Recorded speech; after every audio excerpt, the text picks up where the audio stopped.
వీధులకు రాజకీయ నాయకుల పేర్లు పెట్టడం చూసాం.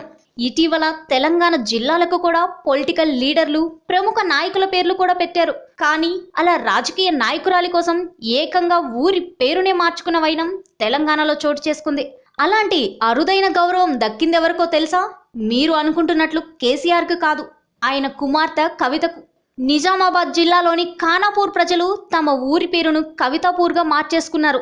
ఈ మేరకు ఊర్లో బ్యానర్ కట్టారు. ఊళ్ళోకి కొత్తగా వచ్చేవారికి ఈ విషయం తెలియాలని గ్రామ సరిహద్దుల్లో ఓ పెద్ద బ్యానర్ కట్టారు.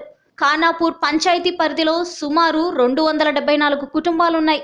శ్రీరామ్ సాగర్ ముంపు గ్రామం కావడంతో వరదలొచ్చిన ప్రతిసారి ఈ గ్రామ ప్రజలు బిక్కుబిక్కుమంటూ గడపాల్సిందే. ఈ విషయాన్ని ఎంపీ కవిత దృష్టికి తీసుకెళ్లడంతో గ్రామంలో పర్యటించి పరిస్థితిని సమీక్షించారు. ఆ గ్రామ ప్రజలకు వేరే చోట డబుల్ బెడ్రూమ్ ఇల్లు కట్టిస్తామని హామీ ఇచ్చారు. ఈ ఒక్క హామీతో కవితపై గ్రామ ప్రజల్లో అభిమానం పెరిగిపోయింది. వెంటనే ఆ ఊరి పేరును మార్చి కవితాపూర్గా నామకరణం చేశారు. మొత్తానికి కేసీఆర్ కు కూడా దక్కని గౌరవం కవితకు దక్కడం విశేషమే. Like and subscribe Eagle Media Works.